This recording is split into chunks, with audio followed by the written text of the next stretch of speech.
जी शैल sir, आज जिस हिसाब से टीसीएस ने स्टार्टिंग में सुबह अच्छी एक तेज़ी दिखाई थी, लेकिन एक वो फिजल आउट होता हुआ दिख रहा है।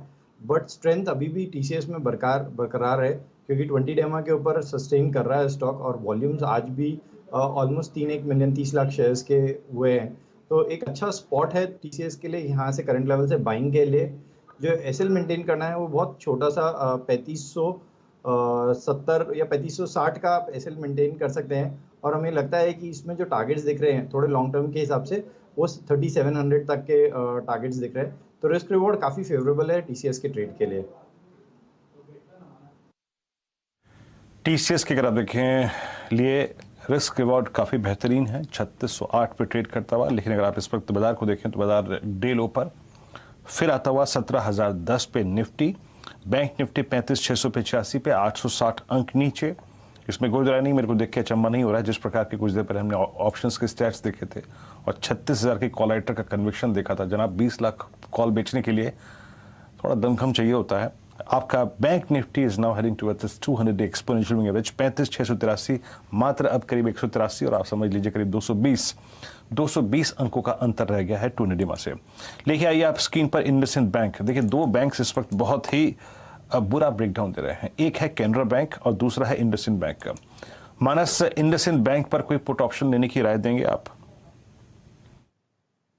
ट्रेंड को देखें तो ट्रेंड तो बहुत नेगेटिव लगता है, और अब उम्मीद करिए कि जो 1875 का 875 का जो लो था स्टॉक इस बार उसको भी ब्रीच करेगा, और वहां से कम से कम 50-60 रुपए का डाउन साइड और देखने को मिलेगा। तो जो टेक्निकल टारगेट है वो करीब 800 रुपए के आसपास आते हैं इंडसइंड बैंक के।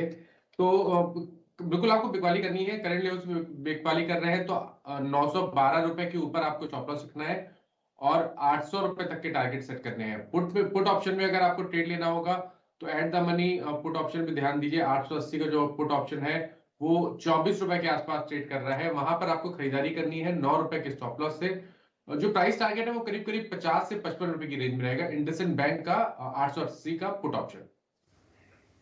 वीरेंद्र जी, काफ़ी ब्रेकडाउन्स आपको हो रहे हैं। इंडसइंड बैंक तो है ही, लेकिन दिन के न्यूनतम लेवल पर आप इसी क्षेत्र में कोटक को ट्रैक करते हुए दिख रहे हैं। मेरे ख्याल से कुछ ही समय में आप कोटक को 1800 के नीचे ट्रेड करते हुए दिखेंगे, और बिकवाली साथ ही साथ इन दोनों स्टॉक्स की वजह से निफ्टी बैंक में भी आती हुई धीरे धीरे ये काउंटर नीचे खिसकता हुआ लाल निशान में। अब ऑलमोस्ट समझिए 900 अंक का लाल निशान 35,655। डायरेक्टर साहब, वो जो पुट असित जी ने आपको राय दी थी खरीदने की, ज़रा वो स्क्रीन पर ले आइए।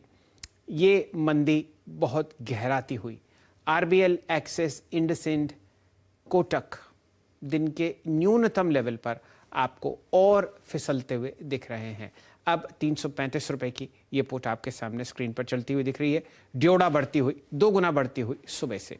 वीरेंद्र जी, एक और ब्रेकडाउन जो हम लोग कुछ समय से ट्रैक कर रहे हैं वो है श्रीराम ट्रांसपोर्ट फाइनेंस। यहाँ पर एक कॉर्पोरेट डेवलपमेंट हुआ और शायद बाजार ने उसको पसंद नहीं किया, और जो सेलिंग प्रेशर है वो देखते ही बनता है। कैंडलस्टिक चार्ट में आपको दिखेगा कितनी गहरी लाल कैंडल्स आपके सामने पिछले 5 दिन में आती हुई दिख रही हैं। फिलहाल एनबीएफसी स्पेस में, एफएनओ में ये टॉप लूजर्स में से एक काउंटर है, 4.2% नीचे। बहेती साहब,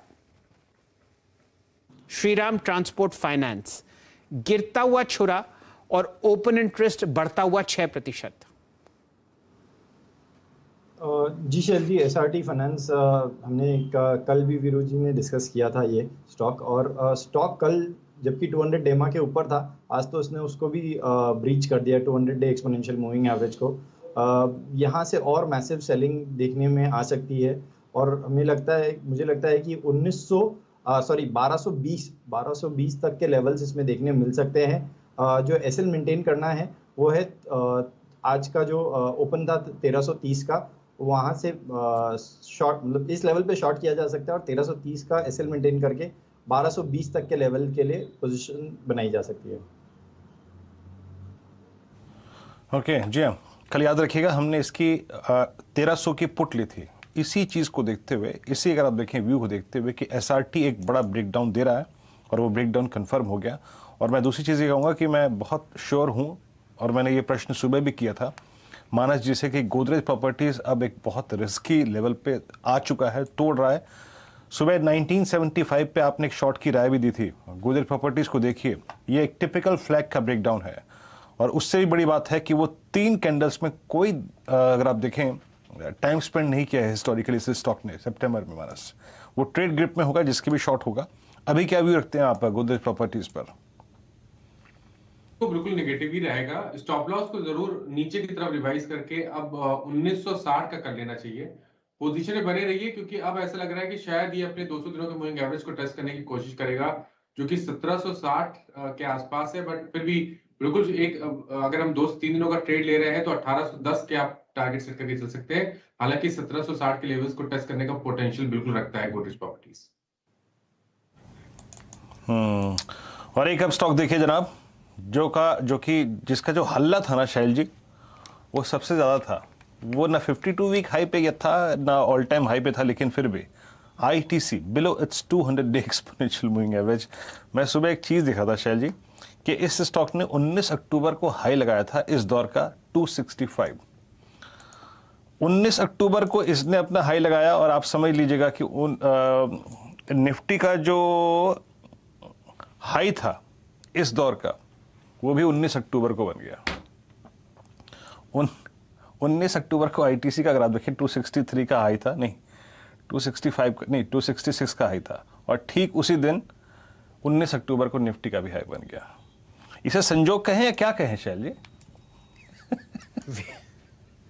वीरेंद्र जी, मैं आपको बता रहा हूं